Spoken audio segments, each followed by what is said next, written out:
ya habíamos anunciado, nos acompaña esta mañana Luis Abinader, dirigente del Partido Revolucionario Moderno y una de las figuras fundamentales de esa organización política. Necesariamente hay que iniciar el diálogo con Luis preguntándole sobre su perspectiva del momento actual que vive el país, el sometimiento hecho por la Procuraduría General de la República al caso Odebrecht y las personas, esa lista reducida de personas de los cuales su partido es el partido que tiene más gente imputada. El PRM pues tiene 3. Bueno, muchas gracias. Ese sometimiento, como ya la misma población lo ha calificado, es totalmente injusto y le hace un pobre servicio a la justicia. Realmente prácticamente tenemos 7 imputados, de los cuales, como tú dices, la mayoría es de nuestro partido, a pesar de que los que participaron en el Congreso fueron apenas un 8% de la aprobación de esas leyes y un 5% en la ejecución. Y ellos, yo estoy seguro que, y tengo fe que van a demostrar su inocencia en su momento. Ahora, la pobre justicia que se está haciendo es porque todo el mundo sabe que la gran mayoría de la distribución de los recursos de los sobornos fueron después, entre el 2012 y el 2015. Ahí es que tuvo la gran parte. ¿Y dónde están entonces esos sobornados, Altagracia? ¿Dónde están? Pero además, las primeras transferencias fueron a partir del 2007, donde ninguno de los imputados presidía el Senado, porque ya estaba en manos del PLD. O sea, a todas luces, y la población sabe que se ha convertido, y lo han usado ya con un fin político, y haciéndole un pobre servicio a nuestro país en términos de justicia.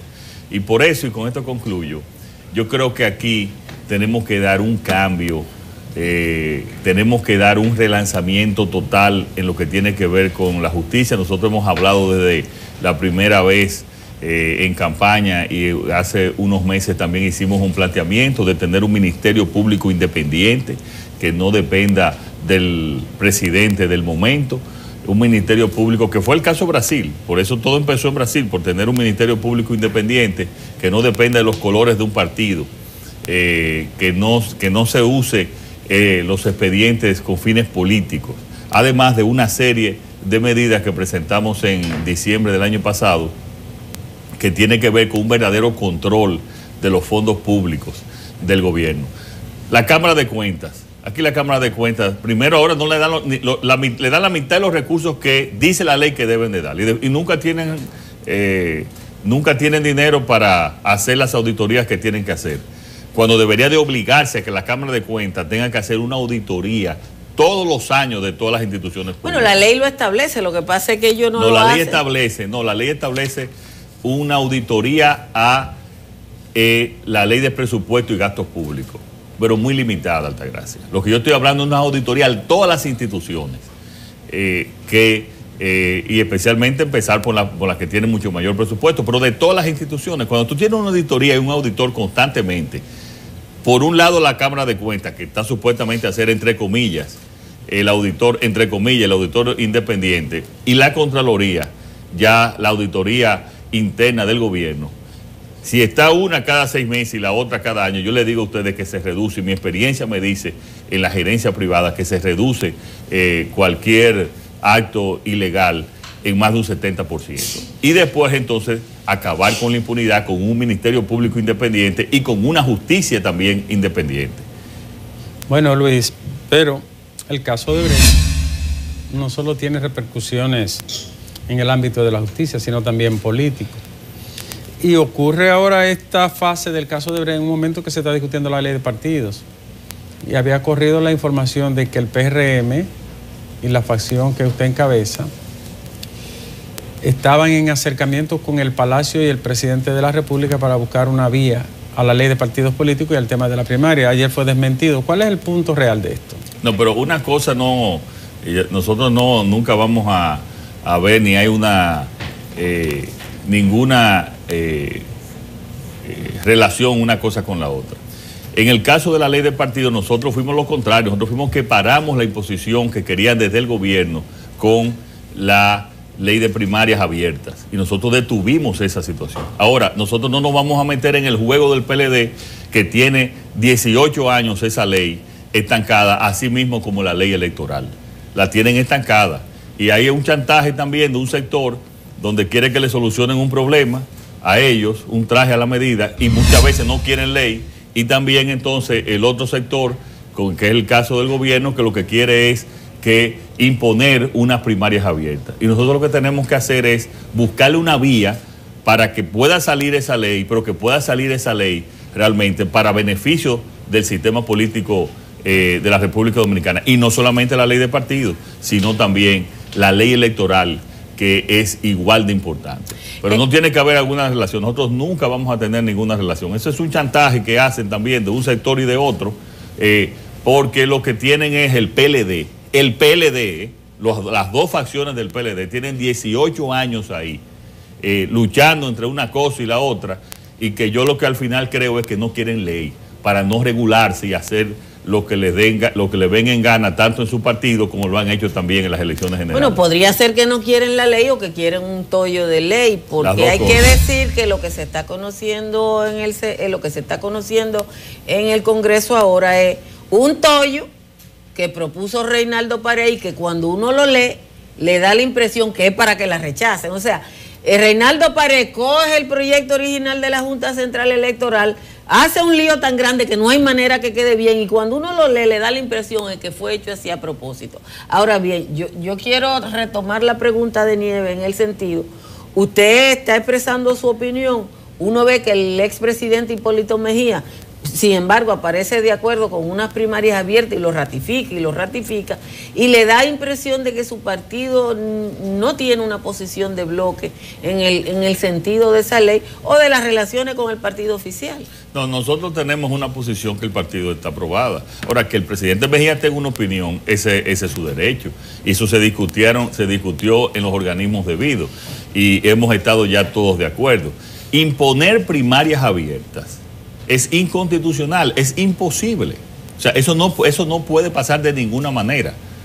O sea, eso está claro, que eso es imposible. Y nosotros fuimos los principales voceros para detener esa situación en la Cámara de Diputados. Esa ley la que vino del Senado, tiene realmente, si tiene que pasar por un proceso de aprobación, tiene que reformarse totalmente. Y creo que un punto de referencia es la ley, como tú dices, la que propuso la Junta ya hace mucho tiempo, que no ha tenido modificaciones, y también con algunos quizá aportes importantes e interesantes para lo que es el control del gasto, para lo que es la democratización interna de los partidos políticos. Yo creo que esa ley tiene que reformarse correctamente, pero también que la población sepa que ahí hay una lucha de intereses interna que tiene que ver desde hace 18 años, y por eso no se aprueba esa ley, por esa situación. Bueno, y en esa parte una lucha de intereses entre ellos mismos. Sí, pero y nosotros no tenemos mayoría. Pero en el primer intento de conocerla en la Cámara Baja se dio cuenta que el sector de Hipólito Mejía de alguna manera torpedeó la posibilidad de que eso saliera incluso de la agenda de conocimiento. Y el expresidente sigue manteniendo su posición de primarias abiertas, aunque es un derecho, como usted señala, y es una opinión de él, sigue siendo una dicotomía dentro del PRM, que aprobó primaria cerrada, pero uno de los líderes importantes de esa organización se mantiene abierto, y eso sin duda que le favorece al sector del gobierno que postula por ese modelo de las primarias abiertas. Mira, Ricardo, es que no puede haber, ya olvídate de primarias abiertas. Ese es un caso cerrado, eso no se va a poder imponer primarias abiertas. Usted lo dice convencido, ¿no? No, es que no hay los votos, ni se va a poder hacer eso. Imponer primarias abiertas en la ley de partidos, eso no es posible. Ahora, que se discuta, que tampoco, ¿cuál es el tema ya legal y constitucional? Porque muchas veces no es lo que tú desees. La posición nuestra es de primaria cerrada dentro del PRM, y eso fue lo que discutimos, y eso fue lo que hasta ahora han aprobado los organismos. En caso de que se aprobara opcional para otros partidos abiertos, ahí ustedes no tienen... No, pero nosotros, nuestra posición de primaria cerrada, y eso es lo que yo pienso que le favorece a los partidos políticos. Ahora bien, el tema es que así como no se puede, según los abogados y según los tratadistas en la materia, dicen que no se puede imponer ningún método desde el punto de vista constitucional y legal. Y esa es la propuesta, Altagracia, también de la Junta Central Electoral. Sí. Entonces nosotros lo que tenemos es que ver cómo podemos buscar una ley que tenga la conveniencia y el apoyo suficiente para que pase, pero que al mismo tiempo sea legal. Entonces, en ese sentido, nuestra posición es de primarias cerradas para el PRM, y ya nuestros organismos lo han decidido, y la mayoría de los partidos del bloque, la mayoría no, todos los partidos del bloque de oposición también consideran que el método y el padrón tienen que estar a disposición de los partidos políticos, o sea, a la decisión de esos partidos políticos. Y eso está aprobado. Y nosotros no nos hemos salido de ese consenso que hemos hecho. En un segundo nivel de la discusión... Ahora, una ley, escúchame, y en el Congreso esto es dinámico, esto es cambiante. Entonces nosotros tenemos que ver cuál es la situación de la ley en términos de lo posible para que tener realmente una ley, una verdadera ley, no un tollo de ley, como tú dices. En una segunda oleada de discusión, el danilismo está promoviendo dejar a la libertad de los partidos la selección, pero que quede la posibilidad de que sean abiertas o cerradas.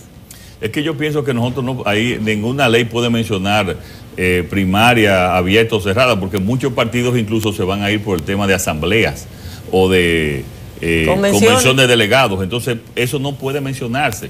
Eso es lo que la propuesta... Bueno, eso parece el bajadero de Danilo Medina. Bueno, pero la propuesta de la Junta Central Electoral, que la aprobó Leonel Fernández, y que Leonel Fernández también la promovía hasta hace un mes, es que cada partido eligiera el método y el padrón. Ahí no hay que decir que sea abierta ni que sea cerrada, es que cada partido elige el método y el padrón. Esa es la propuesta de la Junta Central Electoral. O sea, esa no es una propuesta del danilismo, ni de nosotros, ni de nadie. Es la propuesta, si usted la lee, es la propuesta de la Junta Central Electoral. Luis, saliendo un poco de las primarias y de la ley de partidos. Pero yo lo que creo es que aquí hay muchos que no quieren ley. Sí, a mí me luce también. O sea, lo que aquí hay que no se quiere ley. Ni se quiere la ley de primaria, ni se quiere la ley electoral. Y después entonces forzar también para introducir cláusulas que sean ilegales o inconstitucionales para que entonces después la tumbe el Tribunal Constitucional. Eso es lo que se está buscando aquí. Saliendo un poco de la ley de partidos y de las primarias, ¿qué lectura usted le da a la decisión de Estados Unidos y su Departamento del Tesoro de quitarle la visa a Félix Bautista, a su familia, eliminar cualquier posibilidad de negocio con esa nación y aplicarle la ley Magnitsky, que es muy radical para personas que guardan o tienen vínculos económicos o financieros con Estados Unidos? ¿Qué lectura usted le da a eso? La debilidad del sistema judicial dominicano. Ellos dicen, no se va a hacer justicia en la República Dominicana, déjame entonces nosotros, con las informaciones que tenemos ya, nosotros hacer y dictar estas medidas para que estos países conozcan que en sus respectivos sistemas de justicia no se está aplicando verdaderamente. O sea, eso es, ellos están mandando un mensaje de que en nuestro país la justicia no funciona.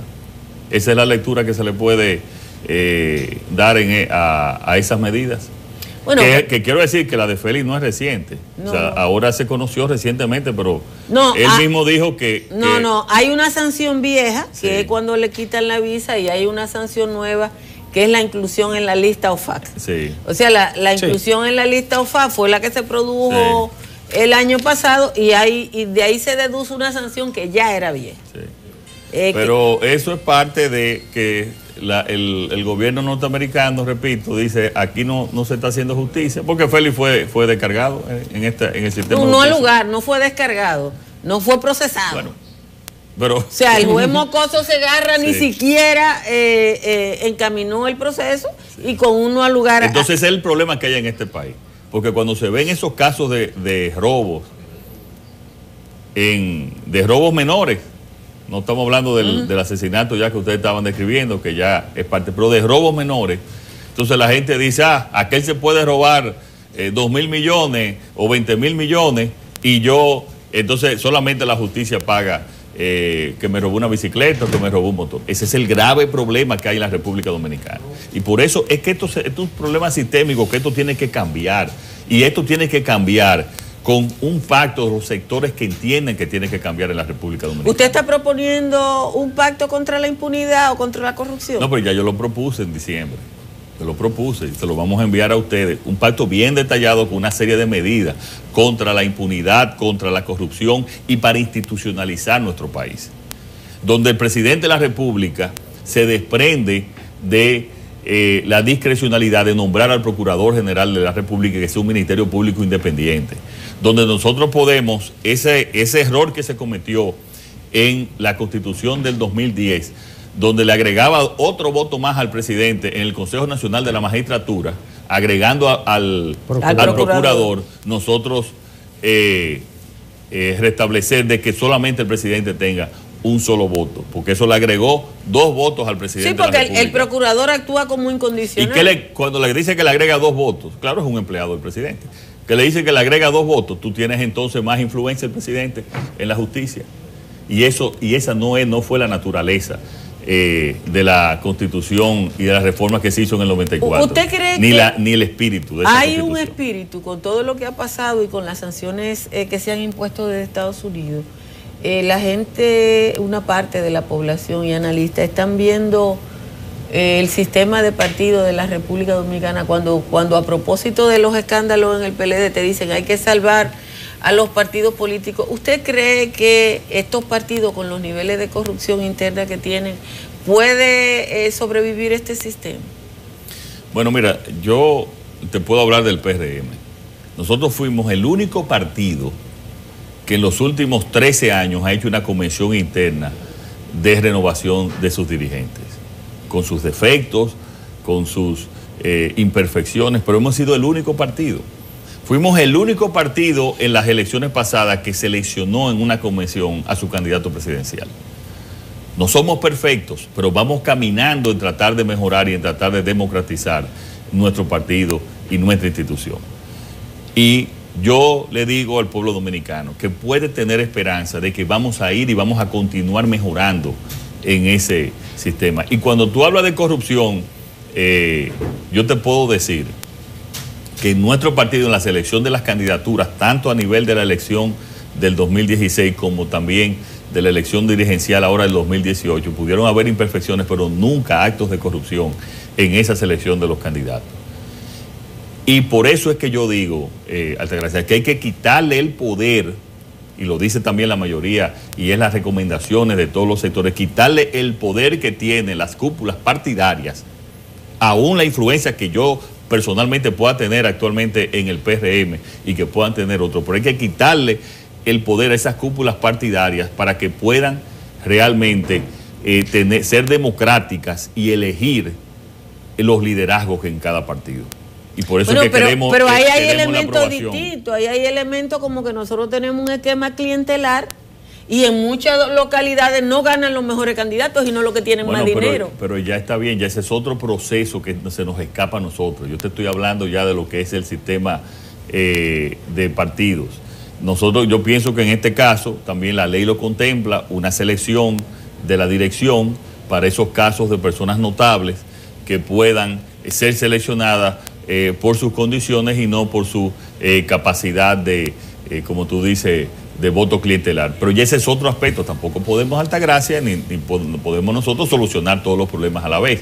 Lo que creo que en este país tú tienes que establecer un plan para tú ir esos temas democráticos, ver cómo se van solucionando, cómo se va avanzando en nuestro país, que penosamente no hemos ido avanzando, sino yo pienso que hemos ido retrocediendo en ese sentido. Luis, ¿por qué el PRM no se favorece de manera gruesa de los desaciertos y de los escándalos del gobierno? ¿Por qué no sube como debiera de subir la aceptación y la simpatía de la ciudadanía en el PRM cuando en el país hay un escándalo tras otro todos los días y estamos siendo señalados como uno de los países más corruptos y vemos la inseguridad y los problemas que genera la situación de la salud? Todo esto se acumula, sin embargo no se ve que ustedes puedan captar ese descontento. Sí, mira, ¿quién fue el primero que denunció el acto de Odebrecht? El primer partido. Fue el PRM en junio del 2015.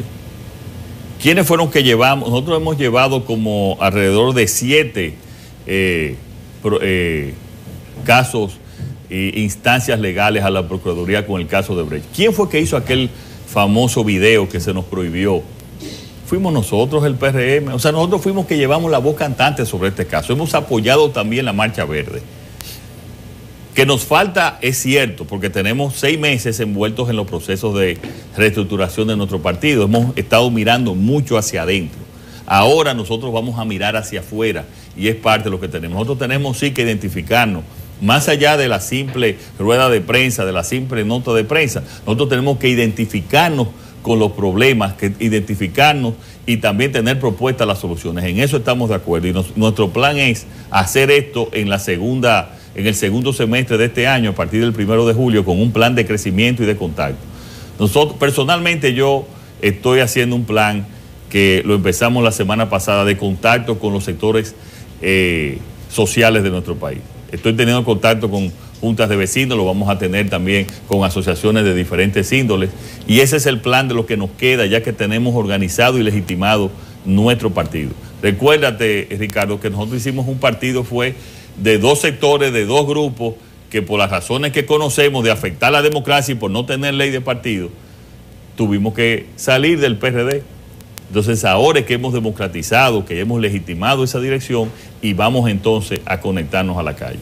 En el mismo orden de la pregunta de Nieves, hay personas que dicen que a figuras del PRM le falta fijar posición sobre los temas nacionales que afectan a la gente. Por ejemplo, nosotros tenemos una crisis en el sistema de salud. República Dominicana, que es una estadística para que uno se tire del puente, la mortalidad neonatal aumentó este año 23%. Es un número que es de Biafra. No, de declarar la salud de emergencia nacional. Entonces, la gente no ve ni a Luis Abinader ni a otros dirigentes importantes del PRM referirse a esos temas que son los que le están golpeando. Gracias, me he referido 2 veces. En el último mes solamente ese tema. Incluso llamé a que la salud fuera declarada. Yo puse eso como ejemplo. No, pero está bien, la salud fuera declarada de emergencia nacional. Ahora bien, yo sí creo que ahora, a partir que ya tengamos un secretario nacional, un nuevo secretario nacional de salud y también el Frente de Salud, tienen que ya opinar sobre esos problemas y nuestra propuesta es que semanalmente la Secretaría de Políticas Públicas con los diferentes departamentos y diferentes frentes y secretarías en las diferentes áreas del acontecer nacional, pues hagan propuestas, se hagan ruedas de prensa en esa relación. En el caso de la salud, yo he dicho que hay que declararlo de emergencia nacional, porque aquí hay 2 indicadores básicos de salud, que es la muerte, la mortalidad infantil y el promedio de vida. Son los datos fundamentales en los indicadores de salud de cualquier país. Y en el caso de la mortalidad infantil, hemos ido retrocediendo no solamente el año pasado, sino también hicimos un retroceso en el 2016, que es grave. O sea, eso es para declarar la salud en emergencia nacional. El PRM ha logrado cierta homogenización en la Cámara de Diputados después de ese primer traspiés en el que ustedes tuvieron una reunión que yo hubiera dado algo por estar ahí y oír lo que dice. ¿Usted piensa que se puede garantizar un bloque legislativo del Partido Revolucionario Moderno homogéneo y sin que intervengan las tendencias internas en sus decisiones? Pero se ha garantizado, Altagracia, con la excepción de ese tema que tú hablaste, que después se aclaró, se llamó la atención y dijeron que iban a votar a favor y que era un problema de forma más que de fondo. Pero también sería bueno que se resalte que el PRM no ha votado por un solo préstamo de este gobierno. Claro, no tiene mayoría para pararlo. Creo que el último se pudo detener. Se detuvo una semana. Se detuvo una semana. Bueno, pero hicimos lo posible. O sea, porque no tenemos la posibilidad de pararlo. Pero sí, el PRM no ha votado por uno solo. Muchos de nuestros diputados, con la anuencia nuestra, han presentado propuestas sumamente interesantes. También en términos del control de las finanzas, del control de los recursos públicos. De que tenemos que ser también mucho más activos. Sí, tenemos que ser mucho más activos y una oposición mucho más inteligente también. Con la diversidad que tenemos ahora con las redes sociales, las noticias quedan en el aire. muchas veces de lo que uno hace, de lo que no hace. Pero yo estoy de acuerdo en que nosotros tenemos ya que pasar, y fue la propuesta de las nuevas autoridades, de la sencilla oposición o de la oposición con ruedas de prensa, notas de prensa, que hay que seguir haciéndola, hacia una oposición mucho más fuerte a los niveles ya territoriales. ¿Cómo están los números en el PRM, Luis? Mira, a mí no me gusta hablar de números. Todo el mundo conoce internamente la situación. Lo importante es que... ¿Y hacia afuera? Lo importante es que nosotros tenemos que seguir nuestra conexión. Yo pienso que el PRM tiene una oportunidad brillante de liderar el cambio que necesita nuestro país. Y nosotros lo vamos a lograr. La República Dominicana quiere cambio. Y el PRM es el partido que está en las mejores condiciones para ofrecer ese cambio y además hacer una gran apertura para todos aquellos que quieren ese cambio. Llegar a acuerdos con nosotros y hacer un gran gobierno de transición nacional, un gobierno que realmente institucionalice este país, un gobierno que pueda pactar las grandes políticas públicas para saber hacia dónde vamos, hacia cómo vamos a disminuir la delincuencia, con qué programas vamos a disminuir esa delincuencia, cómo vamos a crear oportunidad para la juventud y para la gente, cómo nosotros podemos tener un sistema de salud verdaderamente eficiente, agregándole los 35.000 millones que dicen los expertos más que se necesitan en el presupuesto de salud. ¿Cómo vamos a tener y a programar que ese endeudamiento que tiene la República Dominicana, nosotros poder tener un plan para ir reduciéndolo a niveles aceptables en un plazo de 10, 12, 15 años? O sea, nosotros lo que tenemos es que el PRM hacer y liderar ese gran cambio, ese gran relanzamiento de un gobierno de transición que llegue a institucionalizar este país y a desarrollarlo verdaderamente, social y económicamente, y no simple con un crecimiento económico que realmente no, y como hemos visto, no llega hacia las grandes masas del país. Hay dos minas que el gobierno ha querido explotar finalmente de mi parte. Loma Miranda y el Romero en San Juan. ¿Cuál es su posición?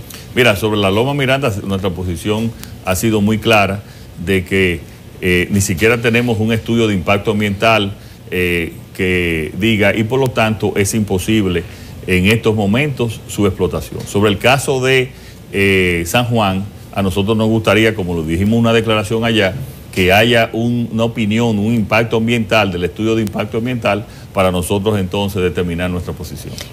Yo quiero que usted me haga un balance de la situación económica del país en este momento, antes de preguntarle algo que le pregunto a un televidente. ¿Cómo usted observa, esa es su área de formación, la situación de la economía dominicana a nuestro nivel? Muy preocupado, Altagracia, muy preocupado. ¿Por qué? Nosotros vamos a ver en el tema de lo que es la política fiscal. Nosotros estamos endeudándonos para pagar sueldos y salarios y para pagar los intereses. Eso es un esquema Ponzi. O sea, nosotros nos estamos endeudando para pagar los sueldos y salarios y para pagar pagar los intereses, o sea, los gastos fijos, los costos fijos del gobierno. Pero si tú me dices, bueno, miren, eso es endeudamiento, es porque tú tienes unos hospitales que están funcionando muy bien, es porque la policía está funcionando perfectamente, es porque incluso donde hay muchos recursos, como es el caso de la educación, no hemos mejorado los índices educativos de nuestro país. Entonces, ¿qué estamos haciendo? Endeudándonos para malgastar el dinero, porque no tenemos ningún tipo de resultado. Y por eso es que es necesario que grita la gente para un cambio. Y entonces nosotros tener y eficientizar no es gastar menos, es gastar eficientemente. El gobierno de Danilo Medina tiene una nómina que se estima casi en 900.000 personas, la deuda, sí, la nómina histórica más alta de la República Dominicana. Y en proporción la más grande de la región. De la región. Imagínate, en Estados Unidos los empleados federales son 2.800.000 con 300 millones de habitantes. Aquí es el 10% de la población, de alguna manera, sí, está en la nómina del Estado. Usted... Es increíble, ¿no? ¿Usted mantendría esos niveles de nómina? No, nosotros lo que tenemos que hacer es poner la gente a trabajar. Todo el que trabaje en su área se va a mantener ahí. Ahora, todo el que no trabaje, todo el que porque de esos 900.000, vamos a ver cuántos son botellas, cuántos son dirigentes. Muchos de ellos que tienen hasta 3 trabajos. Porque aquí de esos dirigentes ponen si no están ellos cobrando, ponen con un nombre, le quitan el segundo o el primer apellido, ponen a la esposa o a otra persona a cobrar en esos cargos. O sea, nosotros lo que tenemos aquí, la definición es eficientizar el gasto público, Altagracia. Eficientizar, o sea, gastar donde tenemos que gastar, en esos hospitales que estén correctamente para que no tengamos esas estadísticas vergonzosas, en una lucha contra la delincuencia, para que los policías cuando vayan a salir tengan gasolinas y los carros preparados. En construir destacamentos, como yo fui a la Junta de los Casabes cerca de Duquesa el sábado, donde no hay destacamento de la policía. Donde el centro de atención primaria está abierto de 8 a 5 de la tarde y los fines de semana no está abierto. ¿Tú crees que es posible eso? Entonces, eso es gastar mejor, eficientizar el gasto público. Y un tema sobre la economía, Altagracia, es que el gobierno ha tenido mucha suerte en cuanto a el ambiente económico internacional, pero ya eso no es así, porque con el aumento del precio del petróleo, eso te crea una presión, especialmente en lo que tiene que ver con la política monetaria. Hay que buscar más dólares para pagar los combustibles. Y al mismo tiempo hay una presión para la subida de la tasa de interés. Que en este país, señor, el 27% de los ingresos tributarios, Ricardo, no sé si tú conoces ese dato, se va en pago de intereses. No estoy hablando del servicio y la deuda, en pago de intereses. Lo cual es de lo que nosotros hemos estudiado. Si no es el más alto, está entre los 5 más altos del mundo. Para que ustedes tengan una idea, el de Grecia, previo a la crisis de la deuda, era de 21%. ¿Y aquí es 25? 27%. Para que ustedes vean la situación en que nos encontramos. 27% de los ingresos se van en pago de intereses. Solo de intereses. Solo de intereses. Amortizar deuda. No amortizar deuda. Nada más intereses. Solo intereses. Eso es lo grave. Porque tú puedes siempre, como dicen los financistas, tú puedes reenganchar. Porque la deuda ahora es diferente y por eso es que hemos visto niveles muy elevados de deuda en los diferentes países. Antes te prestaban los diferentes, el Club de París, los organismos multilaterales, bilaterales, los países. Ahora no, ahora tú vas a los mercados financieros y con una garantía soberana te prestan. Y con la enorme cantidad de recursos que hay en los mercados financieros, pues tú siempre vas a encontrar cómo reenganchar. El problema y el impacto de la deuda son los intereses, que es el costo de esa deuda. Una última pregunta de un televidente. ¿Qué garantía tiene un ciudadano dominicano que si usted ganara la presidencia no será borrón y cuenta nueva, que es la cultura dominicana? Mira, Altagracia, si yo no voy a hacer una diferencia en la República Dominicana, yo tengo muchas oportunidades en mi vida para estar en el sector privado, en proyectos. Yo estoy aquí por la enorme pasión que tengo por el servicio público, por la enorme pasión que tengo de hacer las cosas diferentes. Si yo no voy a hacer esos cambios en nuestro país, si voy a volver a que sea cambiar una banda por otra en el Estado, entonces yo me quedo en mi casa, si no se van a hacer esos cambios. Bueno, pues muchísimas gracias a Luis Abinader del Partido Revolucionario Moderno por habernos acompañado esta mañana. Quédense, nos queda contenido.